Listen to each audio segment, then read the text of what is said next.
There are at least 100,000 seriously ill children living in the UK today. Many of them will be spending their Christmas in hospital. But specialist nurses from children's charity WellChild's are working to get them back home by providing support and enabling parents to manage their child's condition themselves. Medical training and advice is given so that children can get the care they need in their homes. The charity's patron is Prince Harry. Today he's visiting Royal Manchester Children's Hospital, where children on long-term ventilation have been living since birth. Say hello to Prince Harry. Hello. Is he on the ventilator 24/7? At the moment, yes, he is, but hope to go home soon. The nicest thing for you, I suppose, is when you go home, if anything goes wrong, you know how to solve it. Yeah. One WellChild nurse, Elaine O'Brien, is eager to tell the Prince about her work. When I first get to know the children, they're in an intensive care unit surrounded by lots of medical teams. Families are constantly looking at you for support and advice, whereas it's about supporting that family to become that decision maker, and actually they're the ones in control.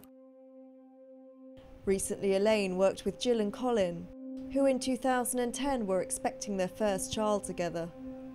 The pregnancy was totally fine. We'd got the nursery nearly ready. We were just over the moon. But when Noah was born 7 weeks premature, the doctors realised there was a serious problem. They whipped him straight off to intensive care. He was just covered in wires and a breathing tube down his throat. So I was terrified, thinking the worst, really. Noah was diagnosed with a collapsed windpipe and could no longer breathe unaided. There was a few real emergency times where he'd stop breathing. All the doctors would rush in the room. But the worst time was my birthday. And they let us walk around the outskirts of the hospital with him in the car park. And all of a sudden Noah sort of went lifeless. The nurse that was with us at the time just screamed, he's arrested, he's arrested. And we had to get him out the pram and try and revive him. And at that point, we thought he was dead.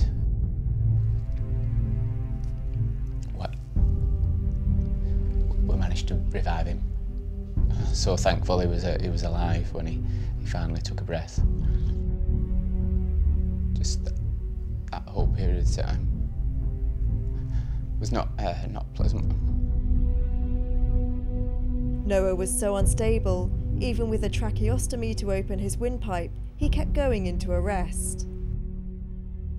After the day in the car park, my confidence was just absolutely rock bottom.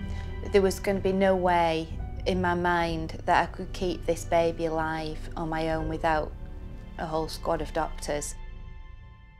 Noah was to remain in hospital. But as weeks turned into months, WellChild's stepped in and Elaine worked tirelessly to restore Jill and Colin's confidence in their ability to look after their son.